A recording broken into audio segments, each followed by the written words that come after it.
तो हम बात कर रहे थे कि पहली चीज जब हम ये सारे कॉन्सेप्ट्स के बारे में जब हम सारे कॉन्सेप्ट्स के बारे में सोच समझते हैं तो सबसे पहले जो सबसे इम्पोर्टेंट चीज है वो है आपका normal probability curve. Normal probability curve में हम ये मान लेते हैं कि यहाँ पे आपका सेंट्रल टेंडेंसी सारी होती हैं and this is divided into you can से ±3 सिग्मा। ठीक है, यानी कि यहाँ पे 0 एंड देन ये +1 सिग्मा +2 सिग्मा +3 सिग्मा। सिमिलरली यहाँ पे भी +1 -1 sorry that is you can say -1 sigma and then -2 sigma and -3 sigma. And we assume that all the major population lies between this, right? Like so ये सारा यानी कि करीब 95% of the population इसके बीच में होती है और वो कोई भी ट्रेट कोई भी वेरिएबल हम लेते हैं वो सारे के सारे वेरिएबल इसी तरह से डिस्ट्रीब्यूटेड होते हैं। हमने बहुत बार एग्जांपल लेके IQ एटीट्यूड और बहुत सारी चीजों को लेके लास्ट क्लासेस में समझा। ठीक है, अब हमारा एक तो क्या कहते हैं, अब आ जाता है जो हमें समझना है कि हमने जो लास्ट क्लास में समझा वो था कि कैसे हम सैंपल लेते हैं। यहां से हम अगर ये हमारी पॉपुलेशन है, पॉपुलेशन के मीन को हम म्यू बोलते हैं, ठीक है। और जब इस पॉपुलेशन से सैंपल्स लिए जाते हैं, चाहे वो सैंपल 1 है, सैंपल 2 है, sample 3, whatever samples we take, and they also follow the same thing. And we also know that कि जो हमारा सैंपल है, बिगर द सैंपल है ना, वो उसके ज्यादा चांसेस हैं कि वो आपको आपका नॉर्मल प्रोबेबिलिटी कर्व को फॉलो करेगा। ठीक है, अब नेक्स्ट जो हमारा क्वेश्चन आता है वो क्वेश्चन आता है हाइपोथेसिस टेस्टिंग का। हाइपोथेसिस टेस्टिंग की बात हम करते हैं ना। हाइपोथेसिस टेस्टिंग में क्या होता है, हम हाइपोथेसिस बनाते हैं। हाइपोथेसिस क्या है, एक टेंटेटिव एजम्पशन है कि क्या हो सकता है। तो एक होती है आपका H0 जिसको हम नल हाइपोथेसिस बोलते हैं, है ना। हाइपोथेसिस मींस कि दो वेरिएबल्स के बीच में ऐसा कोई रिलेशनशिप नहीं है, ये हम मान के चलते हैं।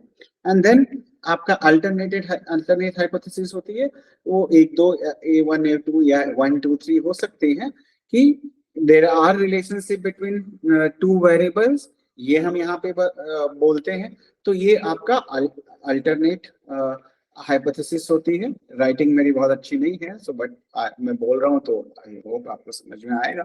तो ये हमारी अल्टरनेट हाइपोथेसिस होती है। जब हाइपोथेसिस बन गई, अब इसकी टेस्टिंग की बात आती है। ठीक है, अब टेस्टिंग हम कैसे करते हैं, जैसे मैंने बोला कि टेस्ट करने के लिए एक तो कुछ चीजें जो हमारी इंपॉर्टेंट क्या है, सैंपल लेने का जो तरीका है, यानी सैंपल डिजाइन आपकी क्या है, जो हमने पहले ही डिस्कस कर ली है कि अगर हम रैंडम सैंपल लेते हैं तो देयर आर हाई चांसेस और डिफरेंट टाइप्स ऑफ सैंपलिंग कैसे करते हैं, already we have discussed it. ठीक है, एक तो ये है, ये अगर ये हमारी दुरुस्त नहीं है, ठीक नहीं है, राइट नहीं है, then it is like possible that आपका जो सैंपल साइज सैंपल है it is not a representative sample of your population. ठीक है, अब इसके बाद हमने बात कर ली थी हाइपोथेसिस टेस्टिंग पे, हम आ गए थे। हाइपोथेसिस टेस्टिंग में हम क्या करते हैं, कुछ स्टैटिस्टिकल टूल यूज करते हैं। स्टैटिस्टिकल टूल्स क्या हो सकते हैं, एक तो नॉन पैरामेट्रिक एंड पैरामेट्रिक, जो हम आगे करेंगे इनका डिटेल में। उनके नाम हमने कुछ डिस्कस कर लिए थे, t test, z set, chi square, Mann Whitney test, Kruskal Wallis test. So ये कुछ टेस्ट के नाम हमने डिस्कस किए थे जो हाइपोथेसिस टेस्टिंग के लिए यूज होते हैं। अब हमारी हाइपोथेसिस कितनी बेहतर तरीके से हम उसको क्या कहते हैं टेस्ट कर सकते हैं, उसके लिए हमने क्या किया था कि हम नॉर्मल प्रोबेबिलिटी कर्व की जैसे हमने यहाँ पे बात की है, अगर हम देखें तो अब हम ये जानते हैं कि ये जो एरिया है और ये जो एरिया है ये एक्सट्रीम एरियाज हैं। तो हमारे सैंपल में भी अगर हमने ये सैंपल S1 लिया है और ये नॉर्मल प्रोबेबिलिटी कर्व फॉलो करता है तो ये एक्सट्रीम एरियाज हैं। यानी अगर यहाँ पे कोई हमारा स्कोर्स आते हैं तो वो इस पॉपुलेशन को, जो मेजर पॉपुलेशन है, उसको रिप्रेजेंट नहीं करते हैं।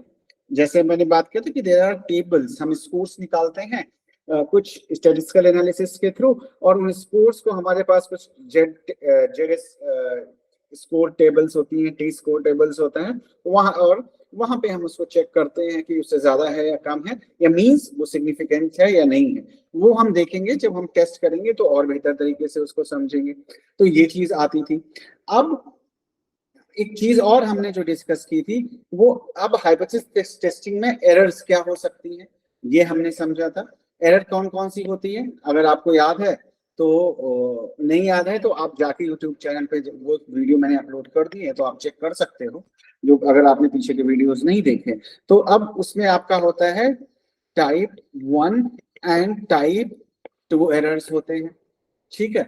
अब type 1 error and type 2 errors, यानी कि एक एरर क्या है कि जो H0 है, ठीक है, H0 है, यानी जो ये हाइपोथेसिस आपका है टाइप 1 टाइप एरर 2 वाली एरर का अगर हम बात करें, तो अगर ये आपकी जो हाइपोथेसिस क्या कहती है, वो ये कहती है कि दो चांसेस हो सकते हैं, या तो नल हाइपोथेसिस सही है यानी ट्रू है लेकिन हम उसको रिजेक्ट कर रहे हैं, यानी देयर इज नो रिलेशनशिप, लेकिन हम ये मान के हमारे रिजल्ट में ये आ रहा है कि आपका जो क्या बोलेंगे, आपका जो हाइपोथेसिस है वो नहीं ठीक है, मतलब आप उसको ट्रू है पर उसको आप रिजेक्ट कर रहे हैं, जबकि उसको एक्सेप्ट होना चाहिए।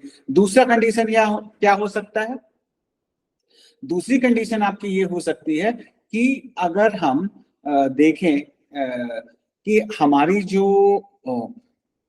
नल हाइपोथेसिस है ना, कि नल हाइपोथेसिस क्या है, कि अगर हम बात करें कि नल हाइपोथेसिस की अगर हम देखें, अगर नल हाइपोथेसिस ट्रू नहीं है और उसको हम एक्सेप्ट कर ले रहे हैं, वो ही दूसरी प्रॉब्लम वो हो सकती है, ठीक है, कि नल जो अल्टर जो आपकी नल हाइपोथेसिस है, या तो ये, इसको ऐसे देखें, या तो ये आप ऐसे ज्यादा समझ में आएगा, जो हमने ये जस्ट रिवीजन कर रहे हैं हम, या तो ये ट्रू हो सकती है या ये फॉल्स हो सकती है, ठीक है।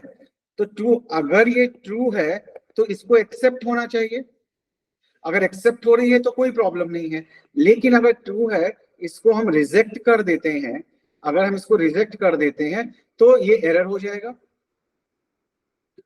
कि नहीं हो जाएगा, कि अगर आपका जो नल हाइपोथेसिस है ट्रू है और उसको हम रिजेक्ट कर दे रहे हैं तो ये प्रॉब्लम हो जाएगी। उसी तरीके से नल हाइपोथेसिस फॉल्स है और उसको हम रिजेक्ट कर दे रहे हैं, इट्स ओके, राइट डिसीजन है। लेकिन अगर नल हाइपोथेसिस फॉल्स है और फॉल्स होने के बाद हम उसको एक्सेप्ट कर ले रहे हैं, हमने कुछ एग्जांपल्स भी लास्ट क्लास में किए थे, तो अगर हम उसको एक्सेप्ट कर ले रहे हैं और वो फॉल्स है तो ये क्या हो जाएगा, हम नल हाइपोथेसिस को एक्सेप्ट कर रहे हैं जबकि क्या कहते हैं वो फॉल्स है, तो ये एरर हो सकती है। इन्हीं को हम टाइप 1 टाइप 2 एरर बोलते हैं, पीछे जाके आप इसको देख सकते हैं, ठीक है। अब आता है जो हमने बात की थी, आप अगर सिलेबस में हम देखें तो ये टाइप 2 टाइप, बस just I am revising it. अब लेवल ऑफ सिग्निफिकेंस क्या होता है ये मैंने बता दिया था आपको, ये मैं दोबारा से आपको एक थोड़ा थोड़ा सा आपको बताने जा रहा हूँ, तो वो आप एक बार उसको देखिए।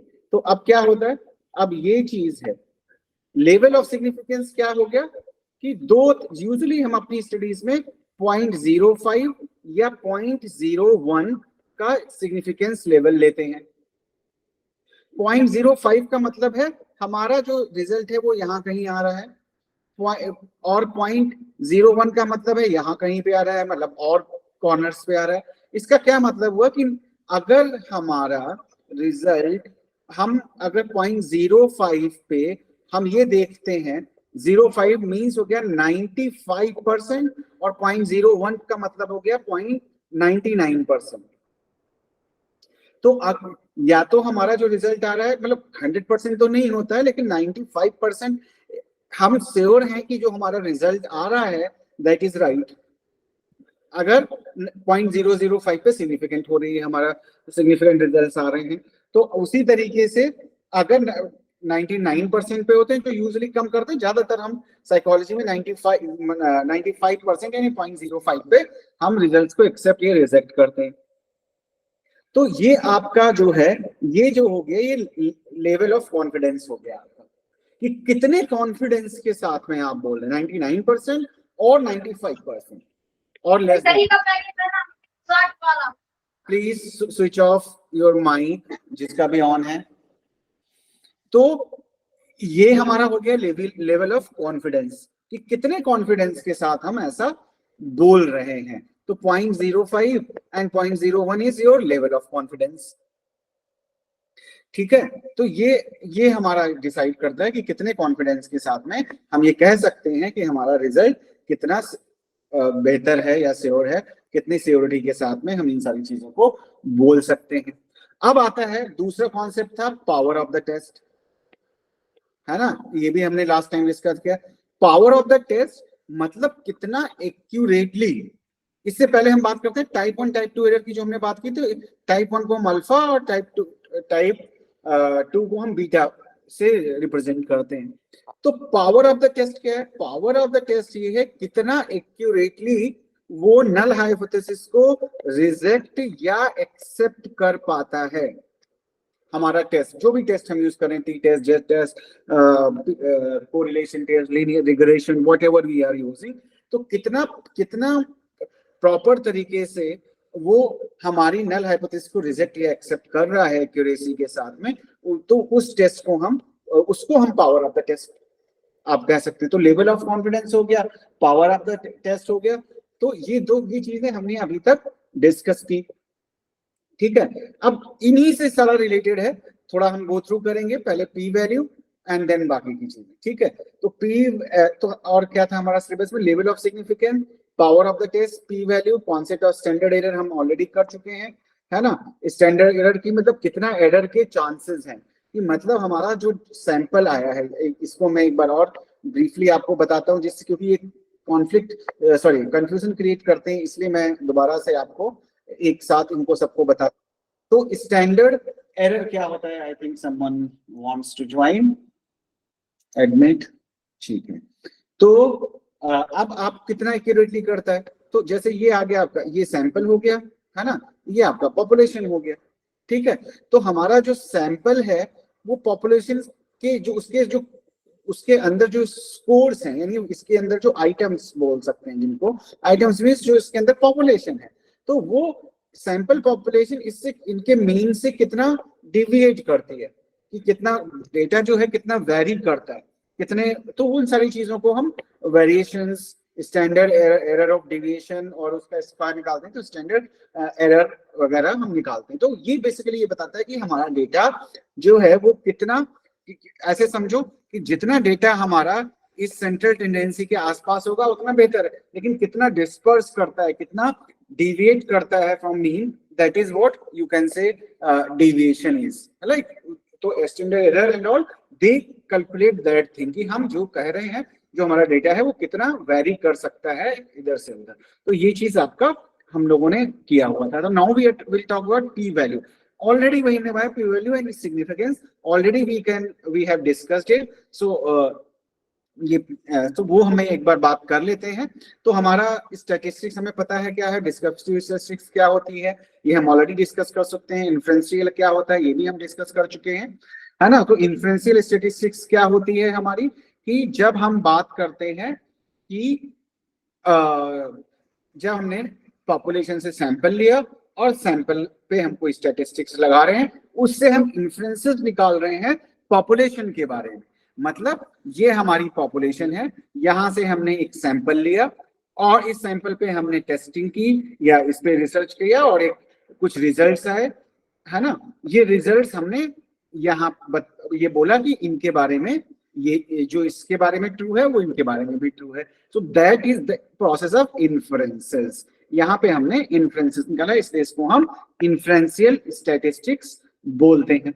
ठीक है, एक होती है डिस्क्रिप्टिव स्टैटिस्टिक्स जो हमने बात की थी, जो जस्ट डिस्क्राइब करती है, जैसे मीन, मीडियन, कि भाई क्या किस तरह का डेटा है, क्या चीजें हैं, वो उसकी बात हम बात करते हैं। तो हाइपोथेसिस टेस्टिंग जब आती है तो वहां पे पी वैल्यूज की बात आती है और एस्टिमेशन यानी कॉन्फिडेंस इंटरवल की बात आती है, जो हमने आपको बताया हुआ। तो पी वैल्यू को थोड़ा सा हम समझ लेते हैं क्या होता है ऑन पेपर, अदरवाइज मैंने एक आपको आइडिया दिया हुआ है। तो पी वैल्यू क्या है? P value is defined as the probability of obtaining a result equal to और more extreme than what was actually observe. Extremes का मतलब मैंने आपको समझा दिया है। तो या तो वो या तो वो आ रहा है जहां जो नॉर्मली डिस्ट्रीब्यूटेड जैसे बीच में आ रहा है, या वो बिल्कुल स्ट्रीम में आ रहा है। तो P value was the first introduced by Karl Pearson in Pearson chi square test. The smaller the p-value, the larger the significance, because it tells that investigator that the hypothesis under consideration may not adequately explain the observation. तो smaller the p-value, the larger the significance, उतना ज्यादा significantly आप बोल सकते हैं, because it tells the investigator that the hypothesis under consideration may not be adequately explains the observation, क्योंकि वो extreme में जा रहा है डेटा। तो अब जैसे अब इस पिक्चर के थ्रू हम समझें जो नॉर्मल प्रोबेबिलिटी का है। अब एक चीज और हमने जो लास्ट क्लास में बात की थी, one tail and two tail test, है ना। तो वन टेल क्या है? जब हम मान के चलते हैं हमारा हमारी हाइपोथेसिस बताती है कि इस साइड में आएगा, या तो एक या फिर इस साइड में आएगा, हो सकता है हमारा रिजल्ट। तो तब ये होता है वन टेल टेस्ट। अगर हमें नहीं पता है इस साइड भी जा सकता है, इस साइड भी जा सकता है, then we call it two tail test. Last class में मैंने एग्जांपल के साथ में भी बात की थी। तो अब क्या आता है, मोस्ट लाइकली ऑब्जर्वेशन कहां पे आते हैं? यहां पे आएंगे। देखो ये लिखा हुआ है, ये ज्यादातर जो ऑब्जर्वेशन हमारे हैं वो इस एरिया में आने चाहिए नॉर्मल प्रोबेबिलिटी कर्व में। हमने पहले भी बात अभी बात की और पहले भी हम करते चले आ रहे हैं, क्योंकि सारा स्टैटिस्टिक्स का खेल ही यही है, यही सारा कुछ बताता है आपको। तो अब वेरी लाइकली ऑब्जर्वेशन इस साइड में, वेरी अनलाइकली ऑब्जर्वेशन इस साइड में, ये जो आ रहा है एरिया आपका, ठीक है। ऑब्जर्व डेटा पॉइंट ये हो गया। Set possible result, a P value shaded green area is the probability of an observe result arising by chance. By chance, क्योंकि बाय चांस क्यों हम बोल रहे हैं? क्योंकि यूजुअली अगर हम हमारा सैंपल अच्छे से ठीक से हमने लिया है, रैंडमली सिलेक्ट किया है और वो नॉर्मल प्रोबेबिलिटी को फॉलो करता है, तो जो भी रिजल्ट्स हमारे आएंगे वो यहाँ पे आने चाहिए मिडिल में, राइट। क्योंकि ज्यादातर लोग तो यहीं पे हैं, लेकिन बाई चांस कुछ ऐसे भी लोग आ सकते हैं जो एक्सट्रीम में हो। तो अब क्या होता है, तो पी वैल्यू हमें क्या दिखाता है, ये जो एरिया है, हमें अगर हमारा डेटा यहाँ पे आ रहा है कहीं या यहाँ पे आ रहा है, ये एक्सट्रीम वैल्यूज है, ठीक है। और इसलिए हम ये कह सकते हैं कि भाई ज्यादातर तो ये है कि मतलब 99% तो ये लोग हैं, 95 to 99%। लेकिन एक डेटा जो हमारे पास जो डेटा आ रहा है वो यहाँ का आ रहा है, तो इसका मतलब ये बाई चांस हमारे पास आ गया है। तो a P value is the probability of an observe result arising by chance. By chance जो है वो आपका अनलाइकली उसमें आ गया, क्योंकि ये भी अनलाइकली है, ये भी अनलाइकली है, हमारा रिजल्ट आना चाहिए कहीं इसके मैच करते हुए। तो इसको हम पी वैल्यू बोलते हैं। तो पी वैल्यू क्या हुआ, is the probability of an observe result arising by chance, कि बाय चांस आ रहा है, ये आपके सैंपल को प्रॉपर्ली रिप्रेजेंट नहीं करे, सीधी सी बात। तो द वर्टिकल कोऑर्डिनेट, ऐसे देखिए, the vertical coordinate is the probability density, each outcome computed computed under null hypothesis, the p value is the area the curve past the observed data points। तो जो observe data points है, मतलब ये probability है, जितना हम ऊपर जा रहे हैं ये सारा डेटा ये हमारा नॉर्मल प्रोबेबिलिटी कर्व के अकॉर्डिंग सेंटर में आ रहा है। लेकिन हमारी जो ये है पॉसिबल रिजल्ट्स हैं, अगर इस यहाँ पे कहीं पे बीच में है तो वो ट्रूली रिप्रेजेंट कर रहे हैं, तो और अगर नहीं है तो ट्रूली रिप्रेजेंट नहीं कर रहे हैं। अगर हम ये कहें, अगर हमारी नल हाइपोथेसिस आती है और नल हाइपोथेसिस हमें ये बोलती है कि हमारा जो डेटा है वो यहाँ पे रिजेक्ट हो जाती है, अगर हमारी नल हाइपोथेसिस, उसका मतलब क्या है कि नल हाइपोथेसिस हम मान के चलते हैं कि कोई रिलेशनशिप नहीं है। लेकिन अगर हमारा नल हाइपोथेसिस क्या कहते हैं एक्सेप्ट हो जाती है, तो हम मान के चलते हैं नहीं रिलेशनशिप, अगर रिजेक्ट हो जाती है तो मान के चलते हैं कि रिलेशनशिप है। तो अब इसके जो हमारा जो सिग्निफिकेंस है, यानी कि हाइपोथेसिस टेस्टिंग है, सिग्निफिकेंट है या नहीं है, उसमें ये स्टेप्स होते हैं। ये जो है ये स्टेप्स ऑलरेडी हमने बात की हुई है, बस ब्रीफली मैं बता रहा हूँ। लास्ट क्लास में किया था कि रिसर्च क्वेश्चन आपके पास एक होना चाहिए कि आप करना क्या चाह रहे हैं, है ना। The probability of the Irenaeus conclusion, determine कि क्या प्रोबेबिलिटी है आपका कि क्या हो सकता है। Choice of statistical test, statistical test आप कौन सा यूज करेंगे डिपेंडिंग ऑन योर डेटा, कि आपका ऑर्डिनल है, नॉमिनल है, कैटेगोरिकल है या रेशियो स्केल पे है। तो डिपेंडिंग ऑन दैट कि नॉन पैरामीट्रिक पैरामीट्रिक क्या टेस्ट आप यूज करेंगे, आप ये डिसाइड करते हैं।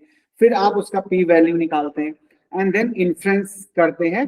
इन्फ्रेंसेस क्या होता है वो मैंने आपको बता रखा है, and then after you will reach conclusion. तो रिसर्च क्वेश्चन आपको पता है क्या होता है, I am not telling that. Null hypothesis already I told you. Then आपका आता है ये टाइप 1 टाइप 2 एरर, ऑलरेडी हो सकता है कि कल मैंने बात की थी, कल में मींस लास्ट क्लास में, कि भाई हम अपनी जो टाइप 1 एरर है उसको हम क्या कहते हैं डिसाइड कर सकते हैं। टाइप 1 एरर क्या कि हम कितना कॉन्फिडेंस इंटरवल लेंगे, अगर 0.05 लेना है या 0.01 लेना है। लेकिन एक चीज है, अगर हम टाइप 1 एरर को कंक्लूड करते मतलब सॉरी कंट्रोल करते हैं, जितना हम इसको कम करते जाएंगे उतना टाइप 2 एरर बढ़ती जाएगी, ये भी सही है। तो हमें एक बैलेंस लेके चलना पड़ता है। हमारा टॉपिक क्या है, लास्ट क्लास में एग्जांपल्स भी हमने दिए थे कि क्या टॉपिक है, उसका क्या सिग्निफिकेंस है, उस पे हम डिसाइड करते हैं कि हम कितना टाइप 1 एरर एक्सेप्ट कर सकते हैं। ठीक है, तो टाइप 1 टाइप 2 एरर हमारा हो गया। ये आपका, इसको हम अल्फा से डिनोट करते हैं जैसे मैंने आपको बताया, है ना। यूजुअली हम क्या करते हैं 0.05, मैंने ये भी बता दिया, अभी भी बताया, पहले भी बताया था, है ना। तो ये यूजुअली हम सेट करते हैं। तो अब 0.05 हमने किया, तो अगर ये देखो 0.025 लिखा है, मीन्स अगर हमारा टू टेल टेस्ट है, कहने का मतलब है दोनों साइड में 0.05 है, तो एक तरफ 0.025 हो जाएगा, एक 0.05। अगर वन टेल्ड है तो एक ही साइड में 0.05 आपका आ जाएगा। ये भी मैंने आपको कल बताया था। मैं सिर्फ इसलिए बता रहा हूँ क्योंकि ये कॉन्सेप्ट ऐसे हैं, अगर आप नहीं समझेंगे तो दिक्कत हो सकती है, इसलिए मैं इसको सारा समराइज कर रहा हूँ दोबारा से, क्योंकि आगे हम पैरामेट्रिक नॉन पैरामेट्रिक टेस्ट करने वाले हैं, यही सारे कॉन्सेप्ट्स वहां पे यूज होंगे। ठीक है, अब पावर ऑफ द टेस्ट की अगर हम बात करें, टाइप 2 एरर यानी फॉल्स नेगेटिव कंक्लूजन, तो हमने ये भी डिस्कस किया था कि टाइप 2 एरर क्या होती है। तो अब टाइप 2 एरर क्या होगी, stating no difference when actually there is missing a true difference, कि भैया यहाँ पे हम कह रहे हैं कि डिफरेंस, यहाँ पे कोई डिफरेंस नहीं है, लेकिन क्या है, डिफरेंस है और हम उसको नहीं नोटिस कर पा रहे हैं अपने रिजल्ट्स में। तो अकर सैंपल साइज, और ये कब हो सकता है जब हमारा सैंपल साइज छोटा होगा, क्योंकि जितना छोटा सैंपल साइज उतना ज्यादा एरर होने के चांसेस, ये हमें ध्यान रखना पड़ेगा। इसीलिए हम कोशिश करते हैं कि बड़ा सैंपल लें, बट हम टाइम और बाकी चीजों को कंसीडर भी करते हैं। तो क्या हो गया, इसको हम बीटा से डिनोट करते हैं, है ना। और conventionally accepted to be 0.01 to 0.2 हम लेके चलते हैं, यानी 0.8 to 0.9 लेके चलते हैं, यानी 80 to 90% सेटिस्फैक्ट्री अगर है तो हम मान के चलते हैं कि बीटा है। तो पावर ऑफ द टेस्ट क्या हो गया, 1 माइनस बीटा। फॉर्मूला क्या होता है, 1 minus beta, power of the study हम 1 माइनस बीटा से निकालते हैं। Then cut off for P value, arbitrary cut off 0.05, 5% chance of false positive conclusion, है ना, and P value is greater than p value is less than 0.05 statistically significant, S0 rejects and accept H1, यानी ये reject हो जाएगा अगर p value 0.05 पर से less है। ये हम टेस्ट में जब करेंगे, जब आप रिसर्च करेंगे या कोई स्टडी पढ़ते हैं, वहां पे आप इसको देखोगे, अगर p वैल्यू आपका 0.05 पे क्या है, इज लेस देन है, लेस देन, ये लेस देन का साइन होता है से कम है, तो क्या होगा, हम कर देंगे 0.0, नल हाइपोथेसिस रिजेक्ट हो जाएगी और एक्सेप्ट हम करेंगे जो भी है 0.05 भी 0.01, यूजुअली हम 0.05 लेते हैं। ठीक है। And p value is greater than 0.05 statistically not significant accept the null hypothesis and reject the alternate hypothesis. समझ में आ रहा है? नहीं समझ में आ रहा है दोबारा से वीडियो देखना, मैं ये डाल दूंगा, पब्लिकली अवेलेबल रहेगा आप उसको, और कोई क्वेश्चन होगा आप मेरे से कभी भी पूछ सकते हैं जब आप क्लास में आते हैं, ठीक है, या हम आगे टेस्ट में करेंगे तो बार बार हम ये बातें करते रहेंगे सो दैट कि आपका कॉन्सेप्ट जो है वो क्लियर होता जाए, क्योंकि ये कंफ्यूजिंग चीजें होती हैं, हम नहीं समझ पाते हैं, और इसको अगर समझ लिया तो आपका बेस जो है बहुत अच्छा रहेगा। आप आगे पीएचडी या कुछ करना चाहते हैं तो वहां पे भी, या कल को किसी को आप एज ए प्रोफेसर गाइड करते हैं, कुछ भी करते हैं, तो उसमें भी, बाकी सारी चीजों में भी आपको बहुत हेल्प मिलने वाली है।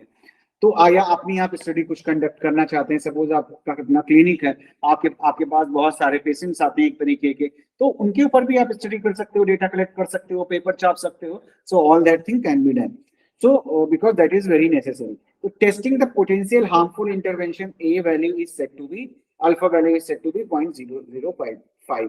तो क्या कहते हैं, हाँ यूजुअली हम कितना सेट करते हैं 0.05 पे, यानी 95% एक्यूरेसी के साथ में हम करते हैं। एंड अगर बहुत कम है, यानी मैं जैसे मैंने बोला था 0.001, so then the null hypothesis appears not realistic because the difference could harder ever arise due to chance when the null hypothesis is true. तो अब क्या है, ये लो p वैल्यू है, यूजुअली हम इसको इसमें नहीं यूज करते हैं अपने उसमें टेस्ट ऑफ स्टेट। तो अब टेस्ट, तो ये हो गया आपका p वैल्यू, है ना, तो p वैल्यू का कॉन्सेप्ट आई थिंक क्लियर है। तो अब इसमें आगे क्या है, अब p वैल्यू हम कैसे निकालते हैं एक बार देख लेते हैं। In order to arrive at the p-value, we need to compute the test statistic. अब टेस्ट स्टेटिस्टिक क्या है, जो भी आप करते हैं, टी टेस्ट, काई स्क्वायर या सारे टेस्ट जो भी आप करते हैं, getting the p-value, each test statistic has sampling distribution from which p-value for the corresponding value of the statistic can be noted from available tables.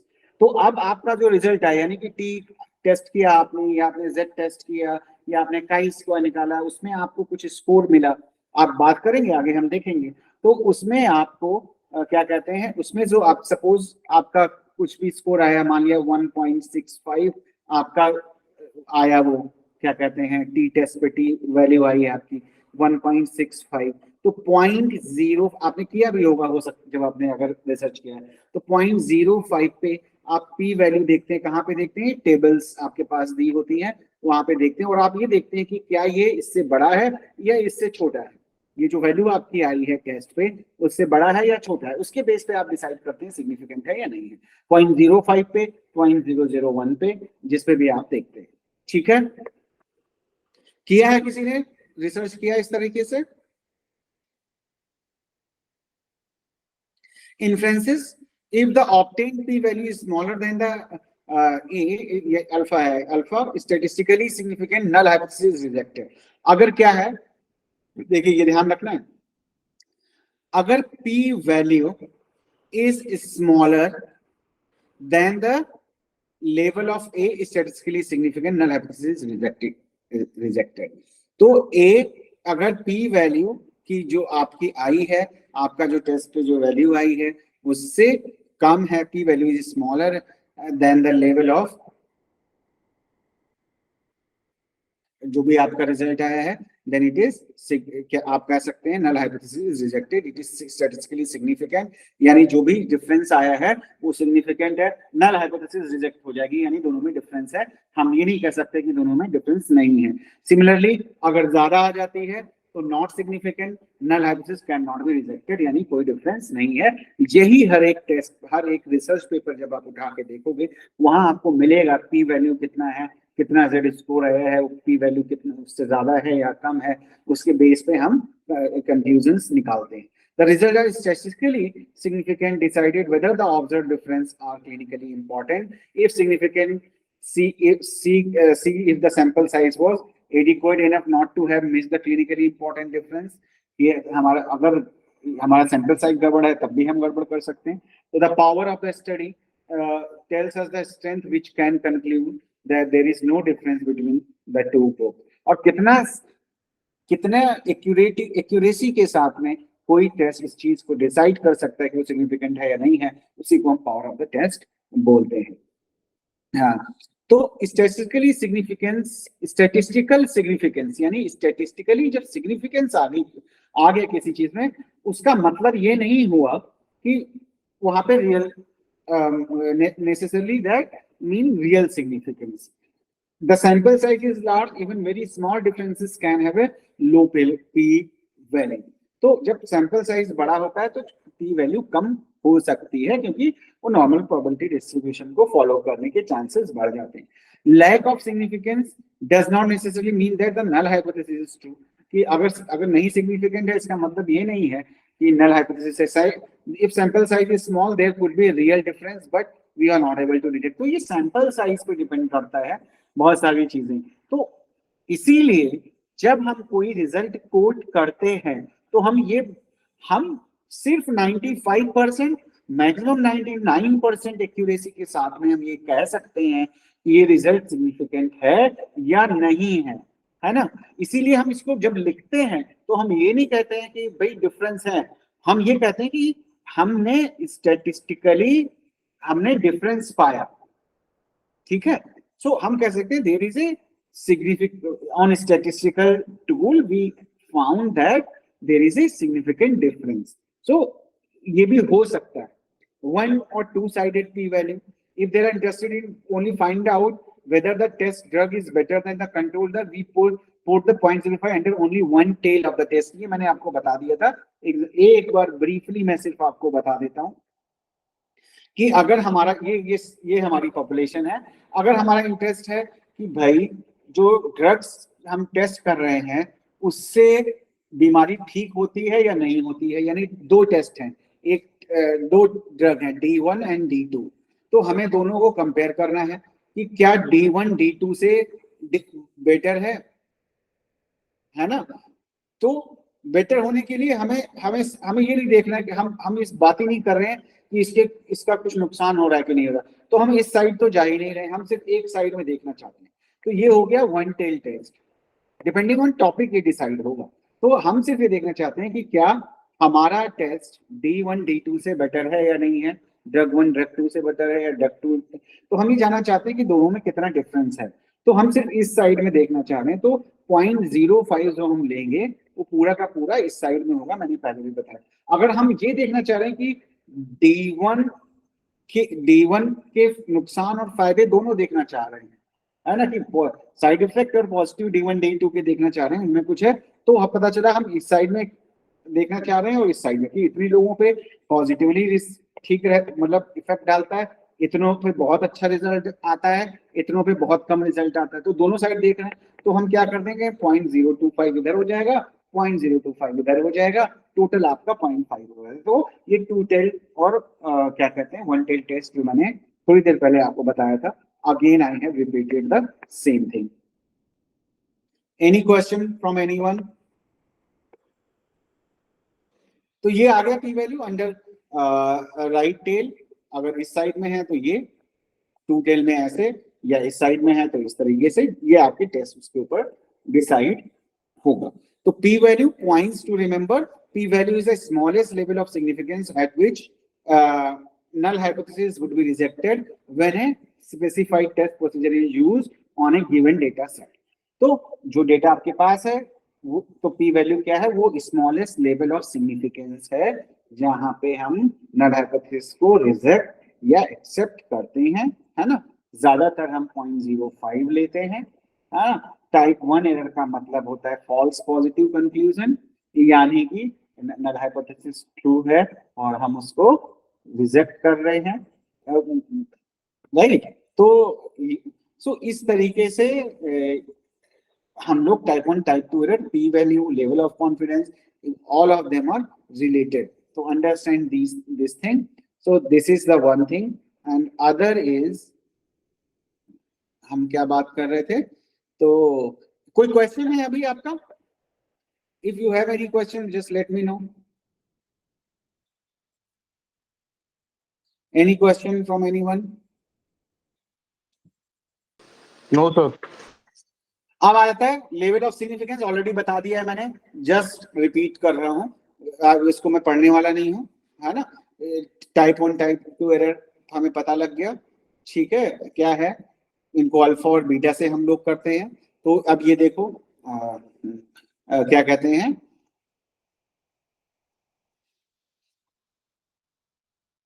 reject a true null hypothesis, type 1 error, accept a false, then it is 2। इसको हम alpha, इसको हम beta से denote करते हैं, ये याद रखना है ना। तो अब हम आते हैं ये रिजेक्शन एरिया ये हो जाते हैं कि यहाँ पे टाइप 1 में, टाइप 2 में हम किस तरह से रिजेक्ट करते हैं, है ना। तो लेवल ऑफ कॉन्फिडेंस आपका यही हो गया कि कितने लेवल के, कितने कॉन्फिडेंस के साथ में आप ये बोल रहे हैं कि नल हाइपोथेसिस आपकी राइट है या रॉन्ग है। 0.05 यानी 95% एक्यूरेसी के साथ में आप ऐसा बोल रहे हैं, या आप सिर्फ 0.99% के साथ में। यूजुअली हम तो, अब ये कॉन्सेप्ट्स आई थिंक आपको क्लियर है। अगर कोई क्वेश्चन है तो आप पूछ सकते हैं मेरे से।